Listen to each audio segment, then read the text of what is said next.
In this episode of ZoomerLife. I had just been diagnosed with advanced pancreatic cancer. The young resident told me that there was no treatment and no cure.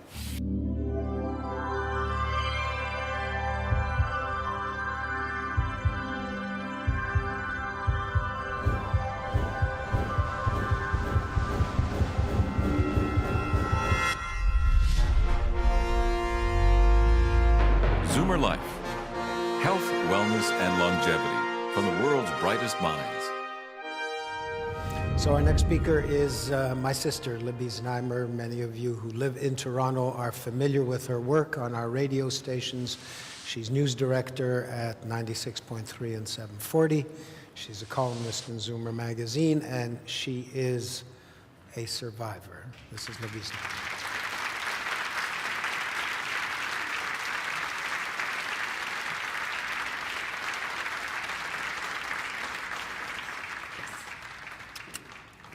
Thank you. I'm very happy to be here, and when I say that, I am not just being polite.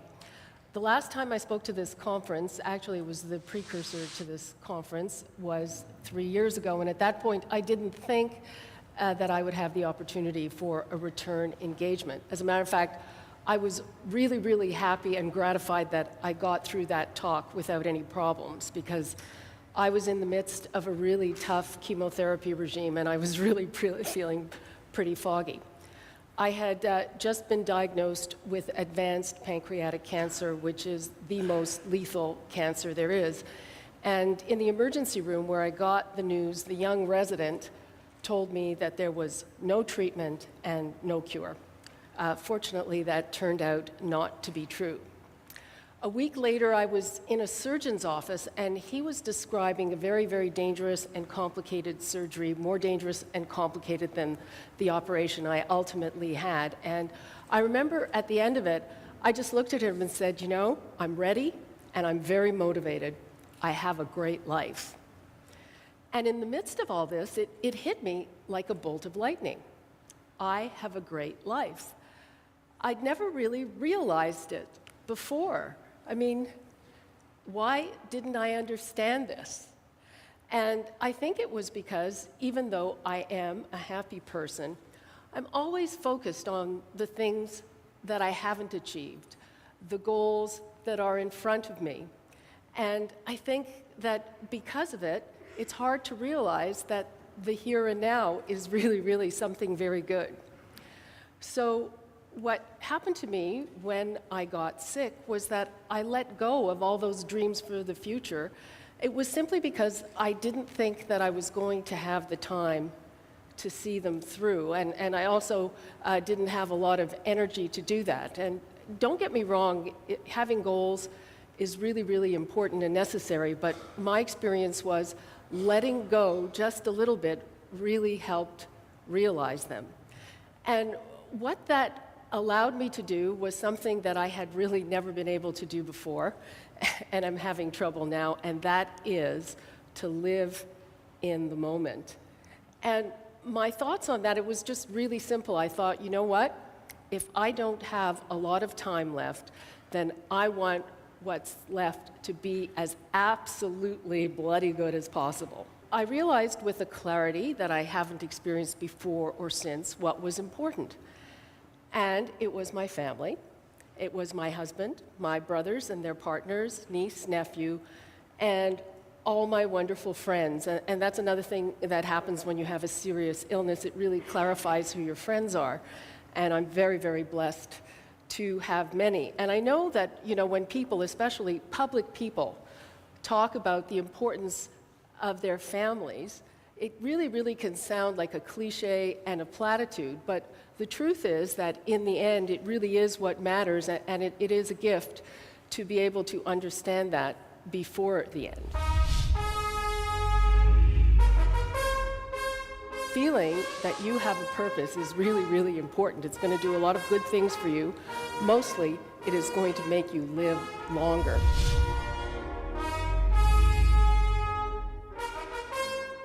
Get the latest ZoomerLife news, presenter information, and watch streaming video at www.zoomerlifeconference.ca.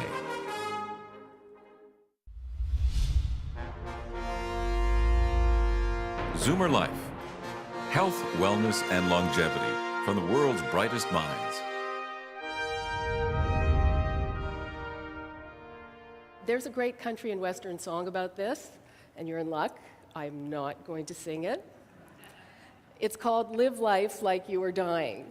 And the words go, I went skydiving, I went Rocky Mountain climbing, I went 2.5 seconds on a bull named Fu Manchu. Well, I went skydiving when I was in my early 20s and decided that it was just about the dumbest thing I've ever done. I have no interest in climbing mountains, and bulls aren't my thing. So the question is, what do I want to take away from this experience now that I'm completely and quite miraculously healthy? And first and foremost, it's that business of being in the moment. And it's not that just that we get distracted by goals and big things and the minutiae of daily life. It's also, technology is a problem.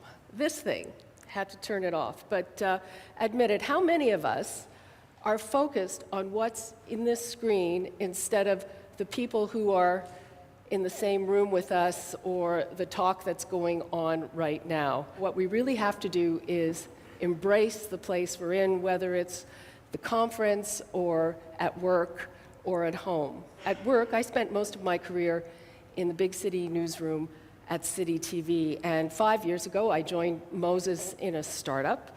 And it's hard to believe that 5 years ago it was just a startup and the company's only asset was classical 96.3 FM. And I remember when we went there, the employees were pretty leery about their famous new owner. They were nervous even though he had promised not to lay people off. So when we started, rather than imposing changes, what Moses did was gather the key people around the table, and he gave us the task of drafting a mission statement to decide together what our purpose as a radio station was. And what we came up with was the new classical 96.3 FM is giving a new attitude to one of the most ancient form of music in Western civilization, and our mission is to popularize and glamorize this wonderful music and find new audiences while keeping our old one.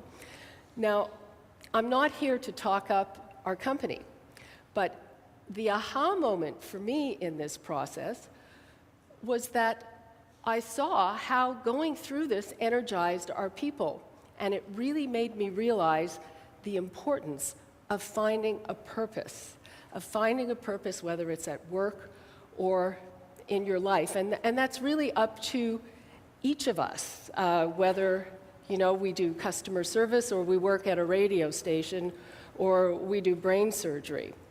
And it sort of spurred some of the research that I subsequently did.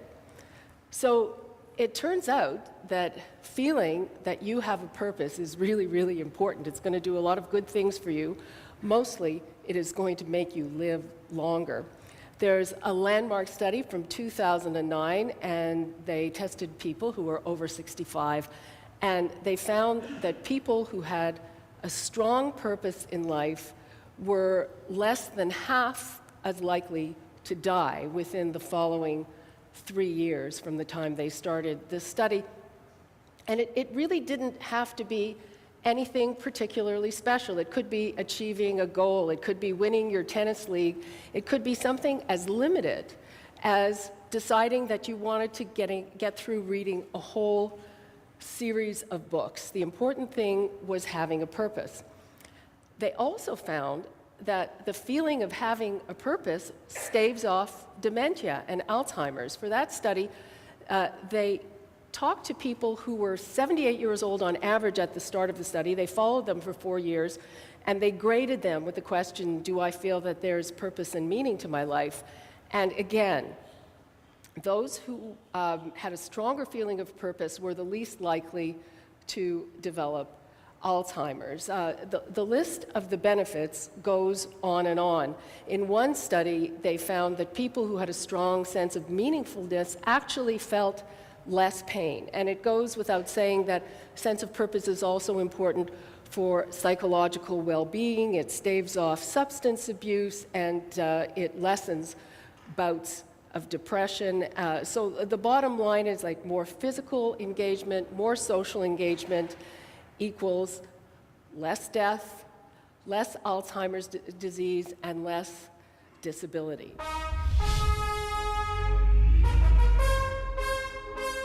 But the very happiest people are over 60, empty nesters with a strong romance, a belief in God, and no debt.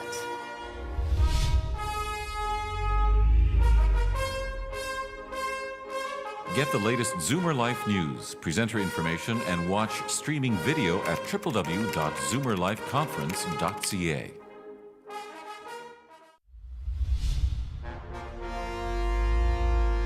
ZoomerLife.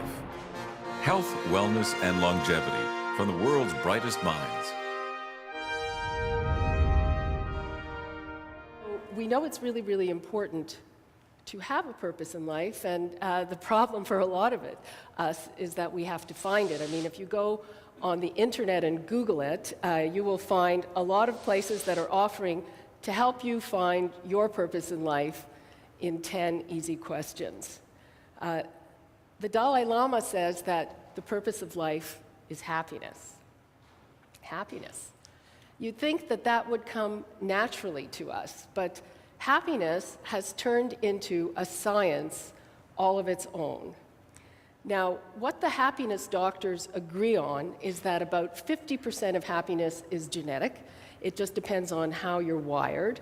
Another 10% depends on your circumstances, which means that really 40% of your capacity for happiness is within your own power to change. A woman named Sonia Lubomirsky wrote a landmark book called The How of Happiness, and she's got tips that you can practice to make yourself happier. So what does she say? She says the top of the list is expressing gratitude. Then she says the other things you have to do are to practice acts of kindness, savor life's joys, live in the moment, learn to forgive, embrace and commit to your goals, and take good care of your body. Simple, right? Just get on it right away. But her take on it is that if you start to do these things, they will become habits, just like the bad habits that we have, and those habits will make us happier. Happiness is not just about what you're doing, it's also a question of your time of life. If we looked at our happiness over our lifetime, it would be a kind of U-shaped curve with the highs at the beginning and the end of life and the trough in the middle. What the researchers found is that probably in people's 40s, their happiness bottoms out. It's when the pressures of a career, raising a family, and aging parents all seem to collide, and most people become happier again in their 50s and their 60s. And it's interesting, that seems to be very universal. That study had 2 million people in 80 countries since 1972. So what about our own country, Canada? Let me have a little poll here. How many of you consider yourselves to be very happy? Let me have some hands. Well, it's looking like we're probably about average. A guy named John Hallward, who is a pollster for Ipsos, interviewed more than 1,000 people, and he wrote a book called The Happiness Equation. And what he found was that 18% of people consider themselves to be really happy, 43% say that they are moderately happy, and 39% are unhappy. Who are the happiest of Canadians? Well, they're Zoomers. That's good news. We know that Zoomers are people over 45, but the very happiest people are over 60, empty nesters with a strong romance, a belief in God, and no debt. It's interesting. When he looked at the things that make us happier, a strong relationship, there's no surprise, really made the happiness scale jump. But the thing that I found most surprising in that poll was that he said debt makes us really unhappy, even if we're wealthy. And he said that once we get out of debt, money becomes less important than having people that we love and spending time with them. So what are his suggestions for making us happier? He basically says the more time that we can spend doing things we're passionate about, the happier we are going to be. I know that we're supposed to do volunteer work to see what we can do for others, but here's what it's going to do for us. Makes us live longer.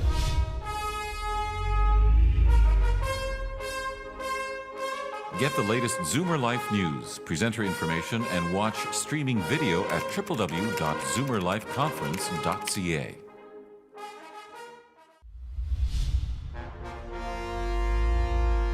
ZoomerLife. Health, wellness, and longevity from the world's brightest minds. So I'm very lucky. It makes me happy to spend a good chunk of my time figuring out what makes people happy. And the other thing that makes me happy and gives me a big sense of purpose is the volunteer work that I've undertaken. And yes, there are studies about that too. I know that we're supposed to do volunteer work to see what we can do for others, but here's what it's going to do for us. Makes us live longer. Again, there were studies of people over 65 who volunteered, and they were also half as likely to die in the period of the study, which was 3 or 4 years, and also that finding about volunteer work staving off Alzheimer's disease. There's a very, very interesting study on that that's going on just up the road up north at Baycrest, where they're doing some really, really important work.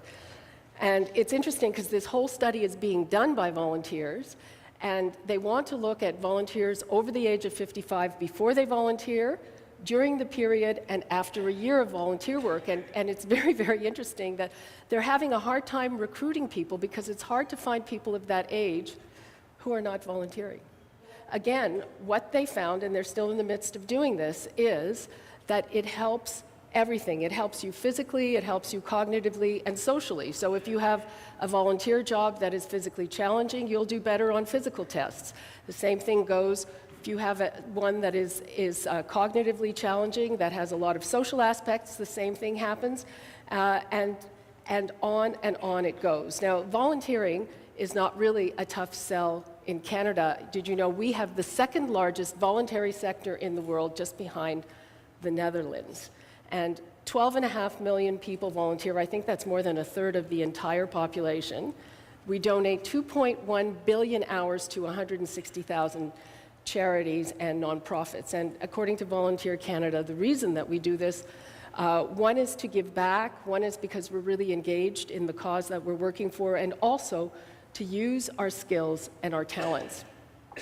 Now, I am very, very committed and engaged to the causes that I work for. Just very briefly, I'm a spokesperson and member of the board for Pancreatic Cancer Canada, which is the only national foundation devoted to fighting this terrible disease. And I'm also a co-chair of the Walk to End Women's Cancers and a co-captain of Team Zoomer, which participates in the walk. Now, these things are very well suited to what I want to be doing, but I have to tell you that it's not just that, it is my time of life. I'm a baby boomer, obviously. Half of all baby boomers volunteer, and a third of all volunteers are baby boomers, which makes us the most engaged cohort in the country. And it's not just a matter of giving back, it's also getting back to that idealism of our youth. But people want to feel that they're doing something important, and volunteer organizations are starting to think about retaining their volunteers in much the same way that businesses do, by giving them meaningful work. I mean, I had a pretty long road before I found things that were meaningful for me. It wasn't always this way. I remember one example. When I had breast cancer, I was asked to serve on a board for a hospital, and I said, look, I'm still a business reporter. I don't want to raise money from companies that I'm going to have to cover. And they said, fine, but in the end, that was all they wanted, so I didn't end up doing very much of anything. Now, for the walk, I walk with a lot of people from work, and it really is glue at work, and that is not unusual. 73% of businesses in Canada either support or make room for volunteer work on the part of their employees. In the case of Pancreatic Cancer Canada, one of the reasons that there is so little awareness, and there was a recent study that showed that it is the most underfunded cancer. It's the fourth leading cause of cancer death in North America, gets less than 1% of the money. And one of the reasons is that there are so few survivors to tell the tale. So, there was never any question in my mind, since I'm here, that this was something I should do, and also that I'm in a pretty unique position to get it done. And I have to say that even though I consider myself a successful professional, that really is a very, very rare gift, and I appreciate it very much. Thank you.